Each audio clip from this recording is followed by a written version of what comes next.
반갑습니다. 구만수입니다. 오늘 이 인간이 미쳤나 왜 갑자기 또 동영상이 올라오는지. 제가 원래 월요일날 이제 매매 전세 브리핑 올리고 목요일날 이제 일주일 동안 이렇게 스크린 했다가 이제 한 개씩 올렸습니다. 사실은 매일 올리는 거 자신도 없고요. 또 그만한 이슈가 있을까 싶은 생각도 있고요. 그래서 뭐 단순한 많이 올리는 것보다는 한 개씩 올리면서 조금 더 임팩트 있는 이야기를 해보고자 했던 것이 제 뜻입니다. 결국은 이제 이런 동영상들이 제가 할 수 있는 게 결국은 많이 봐주시고 또 나아가서 많은 질문들, 그러니까 이제 제가 가지고 있는 지식의 한계는 제가 이야기를 하고 싶은 이야기가 있다 손 치더라도 할 수 있는 또 한계도 있고요. 그리고 이제 아무리 하고 싶은 얘기가 많다고 하더라도 이제 좀 가려가면서 해야 되는 부분도 분명히 있고, 그렇다 보니까 또 제 지식의 한계가 무엇보다 이제 가장 중요하죠. 그러면 이제 질문에 대한 대답을 하면서 제가 모르는 게 있으면 더 공부도 좀 하고 찾아서, 옛날에 한 3년 6개월 동안 채팅방 계셨던 분들은 아시겠지만 제가 거의 리얼타임으로 다 대답을 해드렸죠. 그런데 이제 제가 모르는 게 있으면 이제 좀 찾아서 또 이렇게 알려드리고도 했습니다. 이제 오늘 동영상을 찍는 이유가 결국은 그렇습니다. 많은 질문과 대답 속에서 많은 또 다른 이야기들이 나올 수 있죠. 또 동영상을 찍을 수 있는 컨텐츠가 나올 수도 있고요. 그런 측면에서 봤을 때 지난 목요일 날 올리고 나서 굉장히 이제 구독자 수도 굉장히 늘었고요. 저는 구독하라고 한 번도 이야기한 적도 없습니다. 필요하신 부분은 들으시겠죠. 근데 이제 질문이 계속 올라와요. 이제 밴드에 또 사람들도 많이 들어오시고 있는데, 이게 이제 9월달부터 이제 채팅방 한다니까 벌써 이제 급한 마음에 이제 질문들이 많이 올라오세요. 근데 이제 질문을 하나하나 이렇게 대답을 해드리고 싶어요. 저를 아시는 분은 아시겠지만, 저는 이때까지 웬만하면 질문 개인적으로 전화가 오든지, 전화는 잘 안 옵니다. 문자로 많이 오시는데, 제가 시간이 좀 나면 이렇게 질문에 대한 대답을 해드려요. 근데 미치겠어요. 한두 명도 아니고 정말 일을 못할 정도로 그렇습니다. 그래서 이제 그럼에도 불구하고 제가 할 수 있는 한 이제 대답을 해드리려고 해요. 자, 관련해서는 좀 마지막에 이야기하기로 하고요. 지금 며칠 동안 계속 이렇게 밴드에 이제 질문 달리는 게 이겁니다. 간단하게 이야기하면, 오를 것 같은데 살까요? 이제 강남 쪽도 그렇고, 이미 이제 한 바퀴 쓸고 간 광주도 그렇고, 이쪽 저쪽, 그뿐만 아니라 여러 군데 살까요? 말까요? 살까요? 이야기만 있어요. 말까는 이야기는 없어요. 팔까요? 이야기도 없어요. 그냥 살까요야, 무조건. 이제, 무슨 재화든지 이렇습니다. 이 사람들이 심리가 가격이 올라갈 것 같으면 사요. 가격이 떨어질 것 같으면 사지 않거든요. 그래서 가격이 떨어질 것 같으면 사지 않는 게 바로 이게 디플레이션의 공포입니다. 그래서 각 정부가 디플레이션이 일어나는 것에 대해서 굉장히 두려워하고요. 점진적인 이제 인플레이션이 일어나기를 바라죠. 부동산 가격도 그 인플레이션 가치만큼 싹 올라가주면 스무드하게 올라가주는 걸 원하죠. 근데 시장 참여자들이 그렇게 안 하죠. 시장 참여자들은 올라갈 것 같으면 그냥 가서 이제 사버리는 거죠. 자, 요 부분에 대해서 제가 이제 좀 여러 가지 이야기를 좀 하려고 하는데, 일단 한번 볼까요?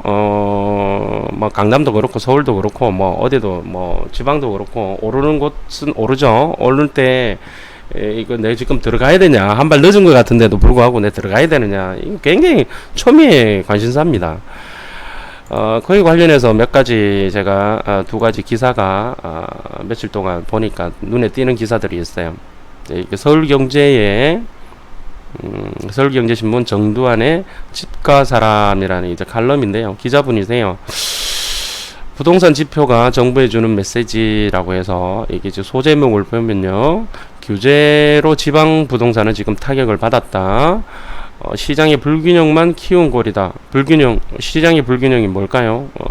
수도권, 특히 서울과 비수도권, 특히 지방, 더군다나 이제 광역시가 아닌 비광역시지, 뭐 이렇게 되겠죠. 상반기 주택거래 지방 9% 줄었지만 수도권은 마이너스 0.25%로 감소폭이 미미하다. 거래가 활발하다는 거죠. 수도권이. 미분양 관리 지역도 지방이 더 많다. 정부가 추가 규제 카드를 꺼낸다고 하는데 과연 좀 더 신중해야 되지 않겠느냐라는 것이 이 기사의 주요 내용입니다. 자, 한번 읽어보겠습니다. 풀어드릴게요. 잠시 안정세를 찾는 듯 했던 지난 3월이 지나고 4, 5월 달이었죠. 6월 달까지 7월 초까지 서울 집값이 다시 덜썩이고 있다는 소식이 들린다. 강남권 재건축을 비롯해 서울 곳곳에서 신고가를 기록한 아파트가 속출하고 있다.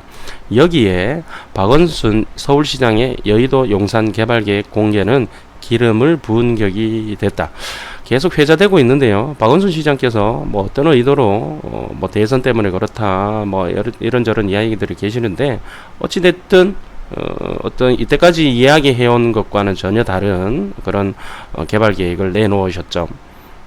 지금 재개발이 안 되고 있는 곳들이 정말 많은데 그런데도 불구하고 그런 쪽은 해주지 않으면서 안 그래도 뭐 가만 내버려둬도 살기 좋은 동네는 더 살기 좋게 만들겠다라고 하다 보니까 이런 상황들이 벌어지고 있습니다.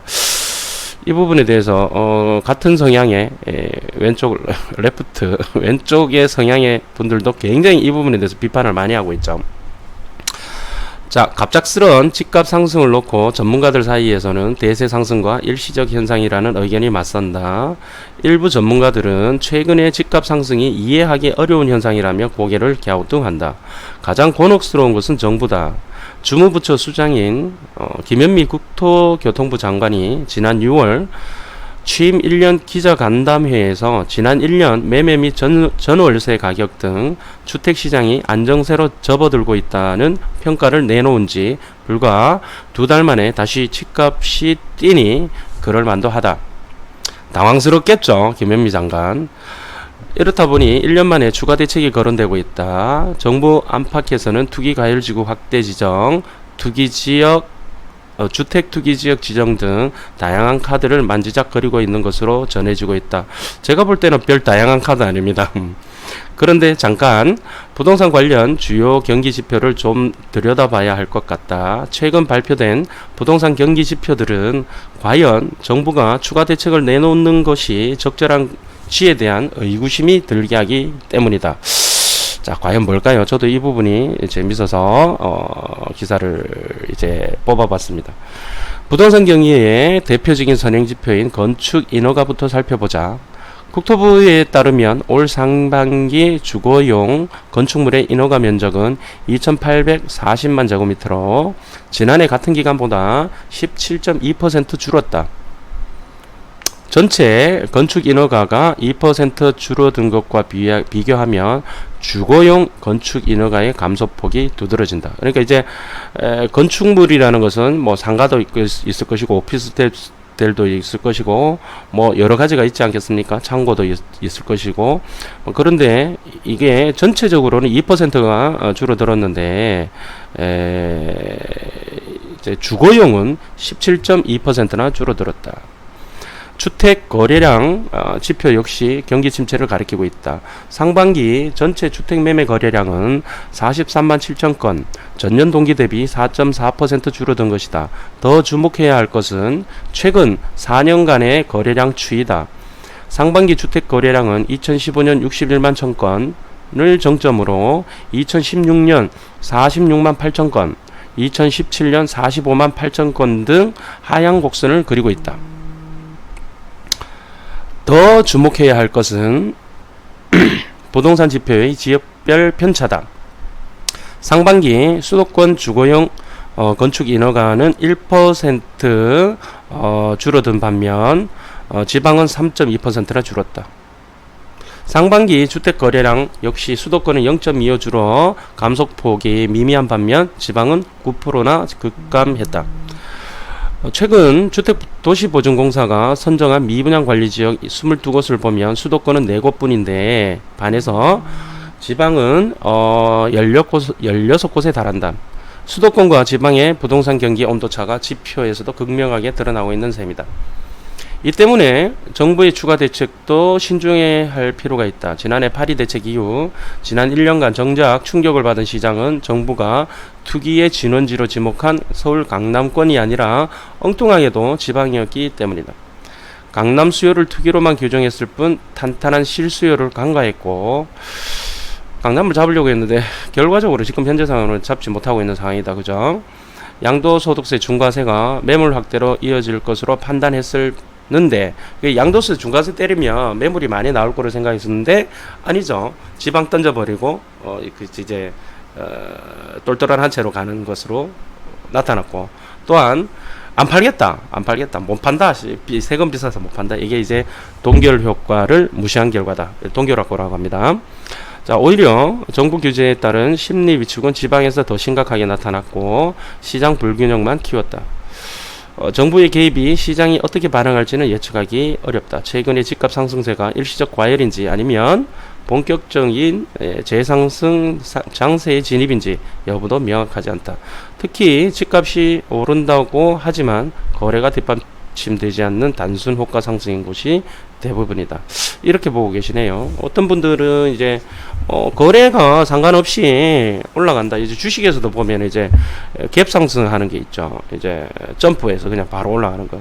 이제 파는 사람이 없고 사는 사람이 많을 때는 물건 자체가 없으니까 뛰어 올라가는 그런 것이다라고 말씀하시는 분도 있고 이 기자분께서는 이제 물량 이게 거래가 뒷받침이 되지 않는 단순 호가 상승인 것도 많다라고 이렇게 이야기하고 있습니다. 이제 마지막 부분은 뭐 크게 문제가 되지 않은 거라서 이제 기자분의 어떤 그런 특유의 이야기입니다. 단기적인 가격 변동이 지나치게 예민하게 반응하기보다는 오히려 지속적인 공급 확대와 사회 취약 계층에 대한 중장기적인 주거복지 강화 등 좀 더 큰 그림을 그리는 데 주력하길 주문해 본다. 그렇죠. 지속적인 공급 확대, 즉 서울에 이제 집값이 지금 올라가고 있는 것은 이제 재건축 이제 잡고 그러니까 수요를 억제하고 또 매매를 못하게 하고 임대주택을 활성화시키다 보니까 팔 수 있는 물건들은 없어지고 계속 물건이 말라가는 상황이죠. 그러다 보니까 사람들은 떨어지겠지 하고 기다렸던 사람들이 자꾸 이제 살려고 하는 거고요. 이제 혹시나 했던 사람들은 가지고 있던 물건 가지고 계신 분들은 야 어차피 더 이상 지어지지도 않는다. 들고 있으면 무조건 돈 된다. 이렇게 생각하는 거죠. 이것까지는 지금 다 알고 계시는 부분입니다. 여러분들도 알고 저도 알고 다 압니다. 그러다 보니까 이제 질문들이 오시는데 질문들이 뭐냐면 강남 지금 좋은 물건이 있다고 연락 계속 오는데 이거 사야 되는 거 아니냐고 이렇게 저한테 물어보시고요.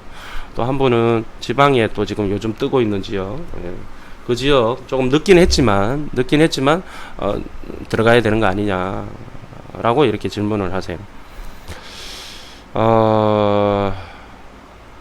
그런데 이제 질문 주실 때 제발 좀 부탁드리고 싶은 건 뭐냐면 이거예요. 질문이 길면 대답이 짧고 질문이 짧으면 대답이 길어진다. 그러다가 대답 안 한다. 지금 사실 우리나라에 유명한 강사분들이 굉장히 많으세요. 근데 그 부분들 대부분들 보면 이제 유명해지다 보니까 이렇게 따르시는 분들이 그 주장에 동의하고 따르시는 분들이 굉장히 많으시죠. 그러면 뭔가 이제 한번 물어보고 자신의 생각이 맞는지를 이제 알고 싶어 하세요. 또는 진짜 몰라서 물어보고 또는 이제 알고 있는데 확인차 물어보고 뭐 여러 가지 있는데 이 질문이 너무 많으면 대답을 일일이 못하죠. 왜냐면 여러분도 24시간이고 저도 24시간이고 여러분도 잠자야 되고 저도 잠자야 되고 여러분들도 뭐 술 안 마시는 분들 계시지만 술도 마셔야 되고 그렇습니다. 진짜 그러다 보면 이제 전문 이제 인기 있는 강사들은 그 사람들이 이름이 높아졌다 뭐 이렇게 뭐 어떻게 뭐라 그럽니까, 인기가 있어졌다, 그래서 건방져졌다 뭐 이렇게 말씀들 하시는데 그렇게 생각할 수도 있어요. 이 새끼 쌩까네 뭐 이런 거. 근데 안 그래요. 너무 사람이 질문하는 사람이 너무 많으니까 미치는 거야. 그러니까 이제 그러다가 해주다가 열심히 해주다가 대답 안 하는 거예요. 대답 안 하는 거. 대답 안 하는 게 못 하는 거죠. 그렇습니다. 그러니까 무슨 얘기냐면 예를 들어서 물어보려면 살까요 말까를 물어보려면 야 이거 실수요냐, 본인이 제가 이제 물어봅니다. 실수요냐 재테크냐, 또는 이제 당신의 자산 현황이 지금 어떻게 되냐. 뭐 이제 실수요라 하더라도 빚을 잔뜩 얻어서 살 수도 있고, 재테크 목적이지만 돈이 남아돌아, 이게 쓸데가 없는 사람, 이게 사람마다 다 틀리거든요. 그리고 그 사람의 부채 비율이 어느 게 얼마나 되는지, 또는 이제 투자 성향이 어떻게 되는지, 얼마나 이때까지 투자를 해보고 사고 팔고 해봤는지 아무 정보가 없어. 아무 정보가 없는데 저기 오르는 것 같은데요 살까요 이러면 뭐라고 대답을 해? 뭐라고?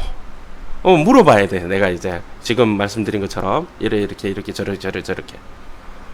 그러면 이제 누구라고 이야기 안 하는데 그 상가 그 강의하는 친구 있습니다. 그 친구 키가 저보다 작습니다. 그 친구 맨날 이야기 하잖아요. 와, 형님, 그, 대답 한번 해주려면, 강의 한번 해야 된답니다. 강의 한번 해야 됩니다. 근데 뭐, 단답형으로 이야기 해줄 수 있는 상황이 못 되거든요. 다 이게 전차면배되니까. 저 이해합니다. 그럼에도 불구하고 저는, 아직까지는 사실은 대답을 다 해드립니다. 뭐, 아시다시피, 토지, 뭐, 저는 이제 땅으로 밥 먹고 사는 사람이니까 토지, 뭐, 아파트, 뭐, 시장 상황, 그 다음에 이제 뭐, 아마도 상가하고 분양권 빼고는 아마 제가 다 이야기 해드릴 수 있을 것 같아요. 뭐 재개발 재건축은 말할 것도 없고, 그거는 뭐 아시는 분 압니다. 그런데 얼마든지 대답을 해드릴 수 있는데 이제 말씀드려, 질문이 길면 대답이 짧고 질문이 짧으면 대답이 길어진다. 그러다 대답 안 한다. 그렇습니다. 이 무슨 얘기인지 아시겠죠? 자, 그런데 저는 여기 이제 사고 싶어 하신다라는 부분은 충분히 이해가 갑니다. 아까 말씀드렸다시피 금액이 올라가면 뭔가 내가 뒤처진 것 같고 그걸 사지 못하면 아마 병이 날 것 같고, 그런데 사자니 사면 집값 떨어질 거, 또 혹시나 집값 떨어지지 않을까, 뭐 이런 여러 가지의 문제들이 발생을 하게 됩니다. 자, 며칠 전에도 제가 강의를 올렸지만, 지난 한 7, 8년간은 지금 사실은 대세 상승이었습니다. 물론 이제 지역적으로 이제 오르고 내리고 하는 데는 있었지만, 굉장히, 이렇게 뭐 다소 부침은 있었지만, 계속 가격이 올랐고, 어디를 샀어도, 저도 항상 그런 얘기 하지 않습니까? 제가 임장을 많이 다니는데, 제가 임장 다닌 곳 있잖아요. 다 돌아가면서 다 올랐어요. 그냥 막 다 제가 지나고 보니까 다 꽃길이야. 돈만 많았으면 그냥 여기도 사고 저기도 사고 저것도 사고 저것도 사고 다 샀을 거야. 근데 가장 효율적으로 살려다 보니까 계속 비교를 하면서 비교평을. 저희 인터뷰, 호랭이 TV 인터뷰 한 거 보셨죠? 임장을 왜 하느냐? 그거 한번 보십시오. 비교 과정이야. 많이 다니면서 비교 과정. 그 물건이 앞으로 어떻게 진행이 될 건지에 대해서 이제 나오는 거죠. 근데 가장 비교가 안 되는 곳이 있어요. 비교가 안 되는 곳이 강남이죠. 강남은 비교할 데가 없어. 다른 데는 다 어디를 따라간다, 어디가 좀 따라간다, 또 이렇게 막 이렇게 갭 메우게 하는 어떤 그 패턴들이 있는데, 강남은 사실 쉽지가 않아요. 자, 그러다 보면 또 강남을 또 물어보는 사람들은 막 그냥 진짜 현금 보유 능력이 굉장히 높으신 분들이에요. 이런 분들은 사실 걱정 안 해도 돼. 뭐 좀 떨어지면 돼. 자, 그 얘기를 하기 위해서 요 기사를 한번 보겠습니다. 항상 리스크 관리는 해야 되지 않겠습니까? 암만 돈이 많아도 돈 잃어버리는 거는 힘들잖아요. 돈을 잃어버리는 거는 힘들잖아요. 내 돈이 이제 떨어진다. 내 자산 가치가 떨어진다라는 것은 이게 통계적으로도 나와 있고 논문도 나와 있습니다. 내가 1억을 벌 때의 기쁨보다 자기 자산이 1,000만 원 이렇게 손해 볼 때의 그 괴로움이 더 커요. 그거는 논문에도 있어요. 그러다 보니까 사람들이 가진 재산이 얼마 없으면 떨어질까봐 걱정이고, 내 가진 재산이 전 재산인데 이걸 갖다가 이제 뭐 하나 투자를 한다는 거. 그러면 그런 분일수록 또 처음 투자하는 거야. 쉽지 않아요. 그거 정말 쉽지 않아요. 쉽지 않아요. 그래서 저는 항상 좀 시장을 객관적으로 보려 하는데, 뭐 이게 요즘 한 7, 8년 동안 이런 일이 없었는데 요 근래에 들어서 계속 시그널을 보내고 있습니다. 시그널을 보내고 있습니다. 작년까지만 해도 이렇게 계속 이렇게 이야기가 없었는데 또 주변에 이제 하나씩 나타나고 있습니다. 베네수엘라 그러고 브라질이 그러고. 자, 터키 이야기 좀 해볼게요. 이게 그저께 뉴스원에서 났었는데 이제 다시 떴네요. 이게 어제 떴었는데 다시 떴네. 네이버에서 다시 편집해서 떴네요. 자, 볼게요. 터키 리라와 폭락세 지속 사상 처음 7리라선 무너진다. 몰라도 됩니다. 이 얘기에 대해서 그냥 흘러가는 것만 알면 되고, 이거를 하려면 환율이라든지 채권이라든지 이런 부분에 대해서 국제 정세라든지 이런 걸 다 알고 계셔야 되는데, 그래야지 쉽게 들어오는데, 그렇지 못하더라도 상관은 없습니다. 자, 목요일날 제가 올린 거하고 거의 뭐 비슷한 맥락입니다. 자, 보세요. 터키 외환시장의 심각한 불안 양상이 13일에도 이어졌다. 13일이 어제잖아요. 오늘 14일이죠. 중앙은행이 유동성 보장, 지급 준비율 인하 등 대책을 발표한 직후 달러 리라 환율이 사상 최고치인 7.24리라에까지 물러났으나 여전히 강한 매도 압력을 받고 있다. 달러 리라 환율은 지난 주말에 비해 10% 가까이 급등해 7리라 선까지 바짝 다가섰다. 한국말인데 지금 무슨 얘기인지 모르겠죠. 간단하게 이야기해서 그 터키의 화폐 리라와 가치가 폭락했다는 겁니다. 간단하게 이야기해서. 그래서 폭락을 해서 터키 리라와 가지고 그 달러를 살려면 그저께보다 어제는 10%의 돈을 더 줘야 됐다라는 겁니다. 여기 보시면 여기 이제 틀렸어요. 글자가 달러 리라 환율은 10% 가까이 급등했다 이렇게 되는데, 이게 사실은 이게 잘못된 말입니다. 이게 이제 기자도 이렇게 헷갈리게 글을 쓸 정도로 환율이라는 이야기는 굉장히 이제 어렵습니다. 반대로 사실은 돼야 됩니다. 급등한 게 아니라 달러로 리라 사는 거는 싸졌잖아요. 싸진 거기 때문에 급등이 아니라. 그래서 이 글자가 제대로 되려면 리라 달러 환율이라고 돼야 됩니다. 우리 330 들어오신 분 알죠? 자, 기자도 이렇습니다. 기자도 이러니까, 전문 기자도 이러니까 여러분들은 전혀 걱정할 필요가 없습니다. 모르는 게 다입니다. 다만 이 내용이 뭐냐면 심각하다. 터키가 왜 심각하다? 자국 내 리라 가치가 완전히 폭락을 했다 이겁니다. 자, 미 달러와 대비 터키 리라와 가치는 올 들어 40% 이상 떨어진 상태다. 그만큼 이제 돈의 가치가 와장창 40%나 떨어졌다면 엄청나게 떨어진 거죠. 그러함에도 불구하고 금리 인하를 반복하게 요구하는 에르도안 터키 대통령의 경제 장악 우려가 작용했다. 여기에 미국과의 관계 악화가 겹쳤다. 제가 그저께 목요일날 말씀드렸죠. 자국 통화의 가치가 떨어지면은 자국 통화의 가치를 올리기 위해서 뭘 해야 된다고 했습니까? 금리를 올려야 된다고 했죠. 근데 얘는 금리를 얘는 아니고 죄송합니다. 터키 대통령은 어떻게 했냐? 금리를 올리지 않았습니다. 금리를 올리지 않고 오히려 계속 유지를 했습니다. 그러니까 가치는 계속 떨어지는 거죠. 자, 여기 지난 10일 리라와 가치는 하루 만에 18% 폭락했다. 18%. 참네. 40% 중에서 며칠 사이에 폭락했다. 자, 유럽 증시, 그 때문에 유럽 증시가 모든 타격을 입고 은행주들은 투자 완전 박살이 났다. 애널리스트들은 리라 위기가 오래전부터 계속되어 온 일이라고 말한다. 터키가 두 자릿수 인플레이션을 억제하고 과열된 경기를 냉각시키는 데에 필요한 금리 인상을 거부한 탓이라고 지적한다. 즉 무슨 얘기냐면 물가가 오르고 이제 물가뿐만이 아니라 부동산이라든지 이런 것들이 막 과열되고 금리가 막 금액이 올라가면 이 진정시켜야 되잖아요. 진정시키는데 부동산 지금 보면 뭐 엄마 아파트 앞에 어제 신문 나왔대요. 뭐 그 부동산 가서 실거래가 조사하겠다고 뭐 그런 것들.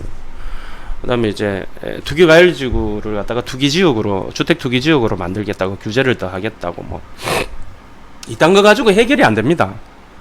해결이 안 돼요. 또 돈도 굉장히 지금 많이 풀리고 있죠. 추경 예상 작년에 몇십조 풀었죠. 그 돈들이 다 지금 시중에서 막 돌아다니고 있는 거예요. 그러니까 다 물가가 지금 상승을 해요. 그러면 물가 상승을 하는 거 갖다가 물가를 잡기 위해서는 뭘 해야 될까? 네. 물가 잡아야죠. 진정시켜야 되죠. 진정시키기 위해서는 어떻게 해야 된다? 금리를 올릴 수밖에 없어요. 금리를 올려야 자국 통화의 가치가 높아지니까. 또는 시장에서 돌던 돈들이 은행으로 들어오죠. 근데 제가 봤을 때는 지금 돈이 계속 더 불리고 있어요. 지금 집값이 올라가는 이유가 여러 가지가 있습니다. 여러 가지 이유로서 아마 말만 하면 뭐 수백 가지는 될 겁니다. 집값이 오르고 내리고 하는 그런 원인들이 굉장히 많은데 그 원인들 중에 하나가 돈이 너무 많이 풀렸다라는 거죠. 인위적으로 국가에서 지금 정부에서 돈을 굉장히 풀고 있습니다. 물론 세금을 걷어들이긴 하지만 그 세금이 기획재정부 그 금고에 들어가는 게 아니라 다시 막 더 많이 나오잖아요. 시중에 비생산적인 부분. 물론 이제 비생산적이라고 해서 그게 꼭 나쁜 건 아닙니다. 복지도 필요하고 분명히 해야 됩니다. 근데 이제 복지라는 것이 선별적으로 이제 굉장히 어려우신 분들한테 도와주는 어떤 그런 혐오시적인 그런 어떤 그런 부분이 돼야 되는데 그냥 막 퍼주는 거죠. 막 퍼주면 돈이 시장에서 돌죠. 시장에서 돌면 그 돈이 과연 어디로 갈까요?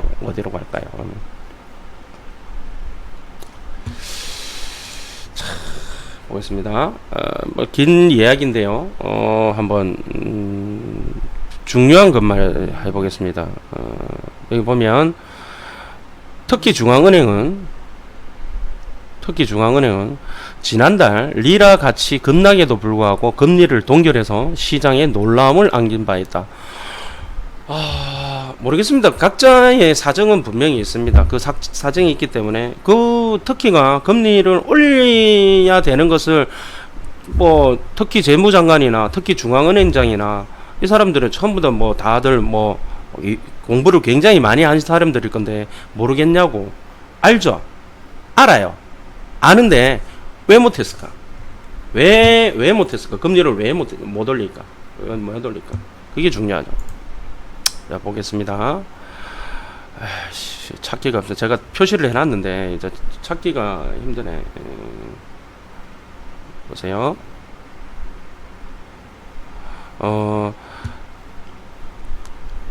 왜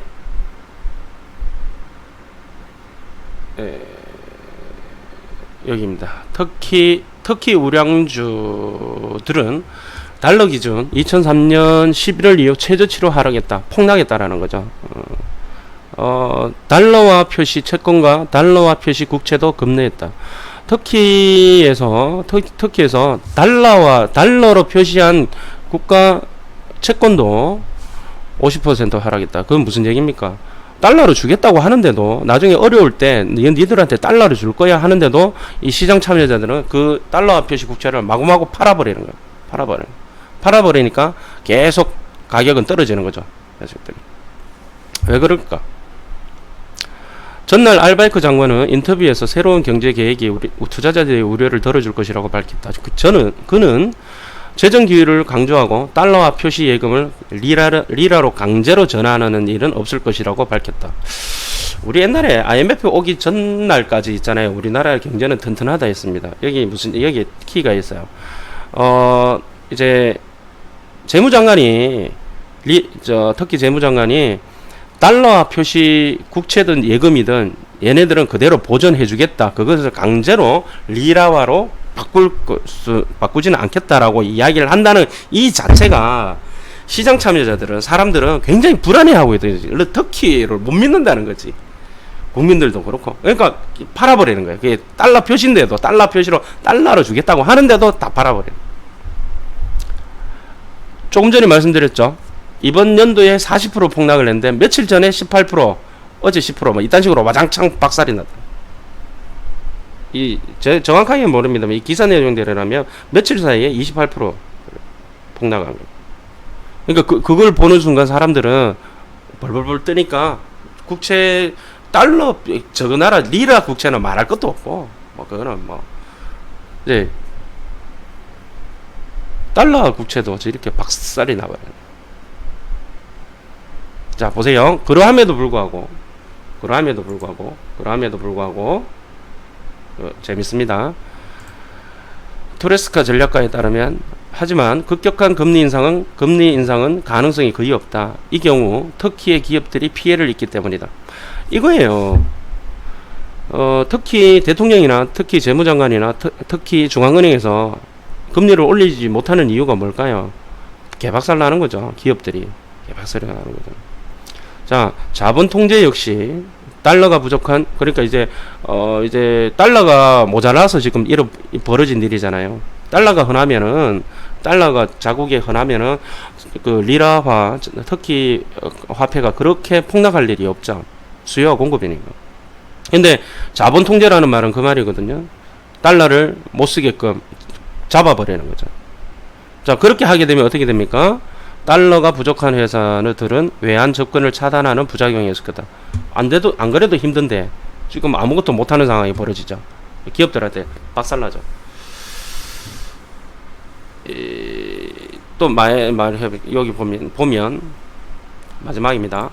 알바이크 장관은 터키 일간지 휴리에트와의 인터뷰에서 자신의 장인인 에르도안 대통령이 리라 약세에 대해서 공격이라고 말했다고 재차 설명했다. 예, 맞습니다. 이게 무슨 얘기냐면, 리라화가 폭락할 것으로 생각을 하니까 전 세계 헤지 펀드들이 리라를 계속 팔아버리는 거예요. 매도하는 거예요. 공매도하는 거예요. 팔아버리는 거예요. 그러니까 계속 가치가 떨어질 것이라고 때려버리는 거예요. 그러니까 이제 이렇게 말씀들 하세요. 이제 제가 목요일날 강의 때 그 말씀 드렸죠. 행운의 여신은 대머리라고. 그런데 이제 우리나라도 지금 사실은 문제가 사실은 심각하죠.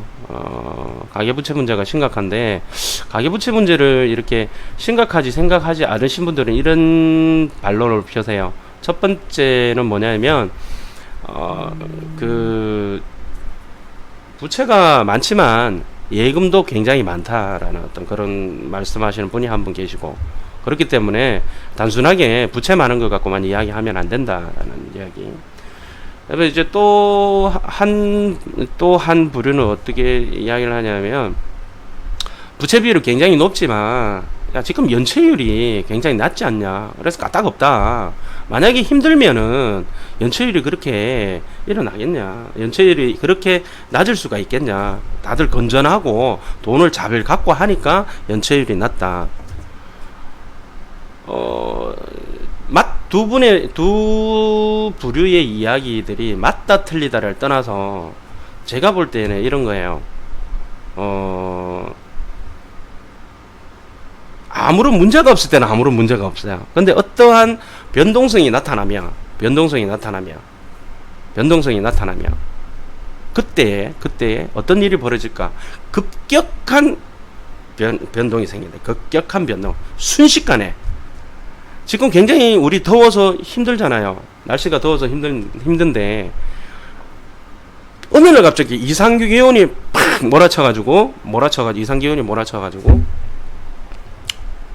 마이너스 10도가 됐다고 쳐봅시다. 말도 안 되는 소리죠. 근데 예전에 모든 사건 사고는 그런 식으로 부지불식간에 우리가 생각하지 못한 일에서 벌어집니다. 오일 쇼크도 그랬고, IMF도 그렇고, 서브프라임 모기지도 그랬어요. 그때마다 우리는 굉장히 힘들었었죠. 자, 그러면 이때까지 지금은 굉장히 문제가 없어요. 왜냐하면 지금도 어찌됐든 저금리 기조로 가고 있고요. 어찌됐든 불안하지만 미국과의 관계도 이렇게 어찌됐든 가고 있어요. 뭐 미국이 강대국이다, 우리나라가 약소국이다, 뭐 이런 얘기를 하고 싶은 게 아니고요. 결과적으로 국제 정세라는 것이 어느 날 갑자기 지금 미국 패드 연방정부 중앙은행에서 금리를 팍 올린다든가 그렇게 쉽지는 않을 거예요. 한다든가 트럼프가 어느 날 갑자기 우리나라하고 동맹국이 아니다라고 이야기한다든가 이런 생각하지 못한 지금 터키 대통령도 미국 트럼프하고 이제 적대시하는 바람에 그렇게 됐잖아요. 이런 여러 가지 문제들이 이렇게 깔려 있다라는 거죠. 그러면 저는 걱정이 돼요. 솔직히 걱정이 되는데 지금 당장은 아니에요. 당장은 아닌데 지난 7, 8년간은 이런 것들이 안 나왔어요.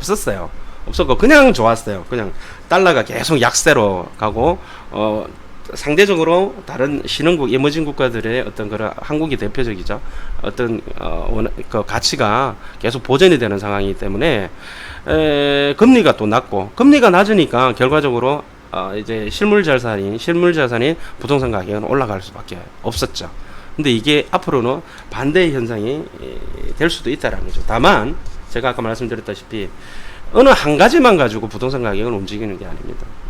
서울 강남은 지금 수요도 부족하고 또 어찌됐든 금리도 지금 낮은 상황에서 이제 정부에서 돈도 막 풀고 있어요. 지금 현재는 지방이 마탱이 간 데는 결과적으로 지금 공급이 많은 곳, 수요와 공급에 따라서 공급 한 가지만 가지고도 지금 이야기가 가능해요. 모든 게. 그런데 조금 더 넓은 시각으로 우리가 본다라면 이런 불안한 요인이 분명히 있습니다. 우리나라가 터키처럼 되지 않는다라고 장담하실 분이 있으면 나와보세요. 그거는 이제 제가 부족하면 배워야 되겠죠. 이런 측면에서 봤을 때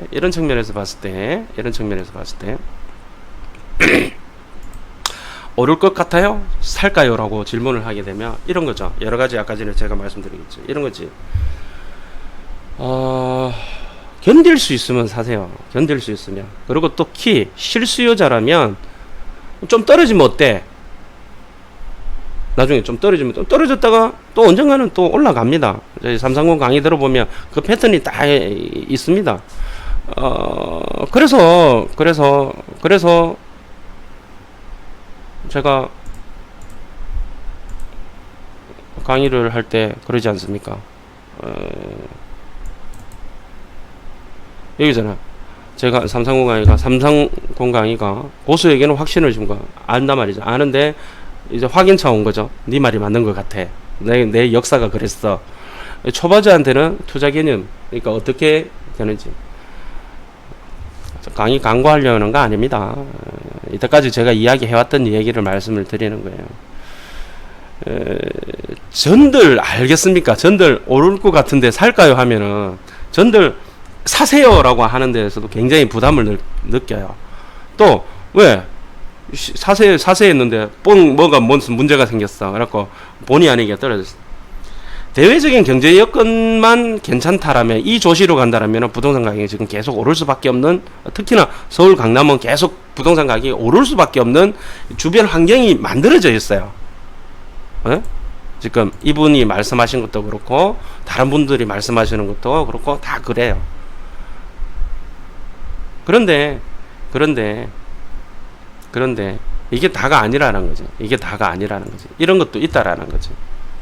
이런 것들. 그래서 조언 드릴 때에 가장 말씀드릴 수 있는 건 뭐냐면 실수요고 자금의 여유가 있다던가 이런 분들은 뭐 좀 좀 떨어졌다가 조정받았다가 다시 또 올라가죠. 빵원이 되진 않아요. 이게 사람들은 그런데 내 자산이 줄어드는 거에 대해서 조금 자산이 모자라시는 분들은 그게 다 날아갈까봐, 그게 전 재산인데 날아갈까봐 걱정이고, 많이 돈간을 가지시고 계신 분들이라 할지라도 제가 아까 말씀드렸죠. 1억이 올라가는 기쁨보다 1,000만 원이 마이너스 나는 그 아픔이 너무나 크기 때문에 사실은 자산이 많으신 분이나 자산이 작으신 분들이나 그 아픔은 똑같아요. 결국은 뭐냐?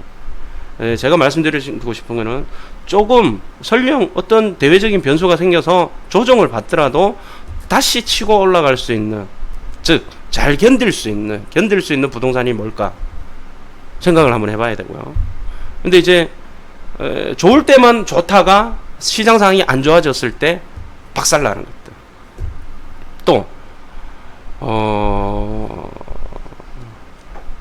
내가 그 동네에 살고 있으니까 내가 이제 실수요자면 상관이 없어요. 실수요자면 그거 사가지고 뭐 살다가 세상 뭐 좋아졌다 나빠졌다 하는 거니까 나중에 살면서 나중에 좋아지면 내가 사는 집인데 집값이 좀 오르면 어떻고 조금 떨어지면 어떻고 오르면 내만 올랐났다 그 주변은 다 올랐지 팔고 이사 가는 것도 사실 쉽지 않아요. 퀀텀 점프를 해야 돼요. 예를 들어서 수도권이 어떤 이유로 폭망했는데 죄송합니다. 폭망했다 칩시다 가정. 근데 지방에 와장창 올랐어. 뭐 지방에 거 팔고 서울로 날아간다든가 이런 퀸텀 점프가 필요하지. 서울이 올랐다고 해서 서울 살던 사람이 내가 한 집 한 채 있는데 그 옆에 가서 더 비싸면 욕심이지. 얘는 더 올라갈 것 같아. 야, 그 정도까지 막 생각한다라면 굉장히 뛰어난 거고요. 근데 조금 더 넓은 시각으로. 그러니까 부동산 재테크를 하려면 전국 시장을 받아야 돼요. 전국 시장을 봐야 돼요. 돌아다녀 보면 전국 시장을 보면 실제 갈 데도 없어요. 투자할 때도 별로 없어. 왜? 돌아가면서 이게 올라가긴 하지만 진짜 좁다라는 걸 느끼게 됩니다. 여러분들 임장을 다녀보시면.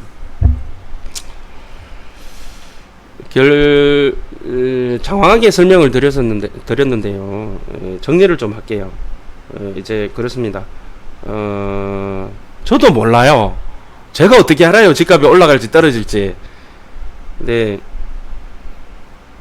제 경험상으로 또 저도 투자를 많이 하는 사람이고 이게 보니까 공격적으로 투자할 때가 있고 또는 조금 더 보수적으로 투자할 때가 있더라. 뭐 그렇다고 해서 저 분명히 우리나라 이제 잘못하면 부동산 마탱이 가고 복락할 거야. 뭐 트럼프가 미치고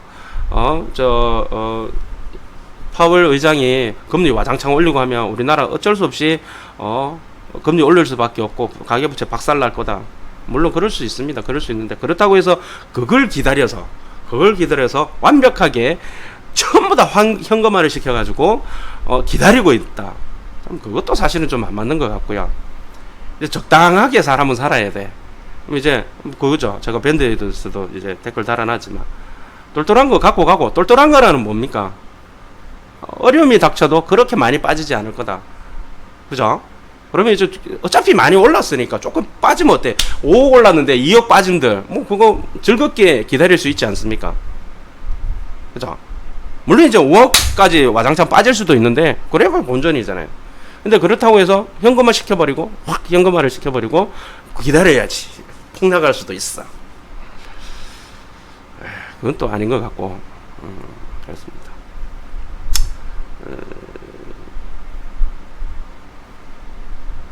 여러분 그 질문을 하실 때는 질문을 제가 언제까지 이 질문을 받아서 제대로 대답해 드릴 수 있을지 모르겠습니다. 근데 질문하실 때는 길게 이야기하셔야 됩니다.